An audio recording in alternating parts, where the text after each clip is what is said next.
Foot pain? It can be a confusing signal from your body. Is the problem the actual shape of your foot, or is it a matter of weak control? In the next few minutes, we're going to run through a few quick tests you can do right now to get a better idea of what's going on. But first, a quick note. This is for educational purposes only. Foot pain has many potential causes, so if you're dealing with persistent pain, please see a qualified healthcare professional for a proper diagnosis. All right, let's break down the core idea. Flat is about the shape of your foot, while weak is about its control. A flat foot, or pes planus, is a structural characteristic where the arch is low. A weak foot, on the other hand, means the muscles that are supposed to support that arch aren't doing their job correctly, even if the arch looks normal at rest. Let's start by testing the shape. First, the seated versus standing test. Sit down in a chair and look at the arch on the inside of your foot. Do you see a curve? Now stand up, putting your full weight on your feet. Look at the arch again. Did it change a lot? If you had a visible arch while sitting that almost completely disappears when you stand, that's a classic sign of flexible flat feet. The structure is there, but it collapses under load. For another clue about your foot shape, let's try the wet footprint test. Simply get the bottom of your foot a little wet, then step onto a piece of paper or a dry surface that will show the print. Now step off and look at the shape you left behind.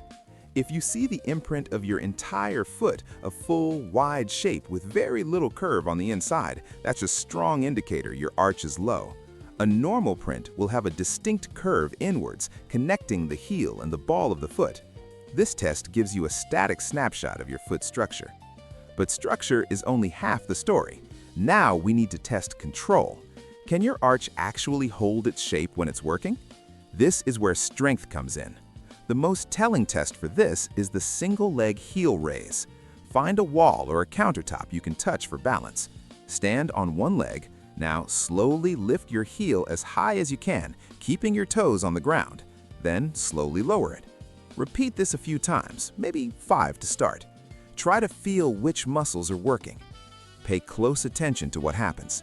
Do you feel a sharp pain on the inside of your ankle? Does your foot wobble uncontrollably, or can you simply not lift your heel very high? These are significant clues.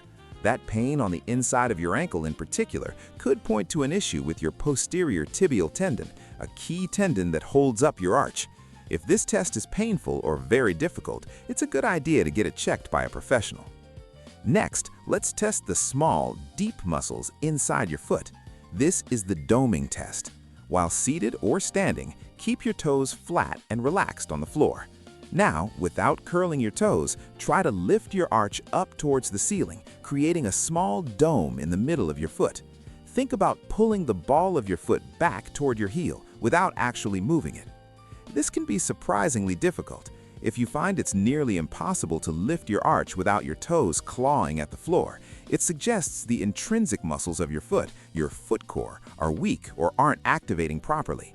These muscles are crucial for providing a stable base for every step you take. When they're asleep, other parts of your foot and ankle have to work overtime. Of course, there are certain red flags that mean you should stop testing and see a doctor.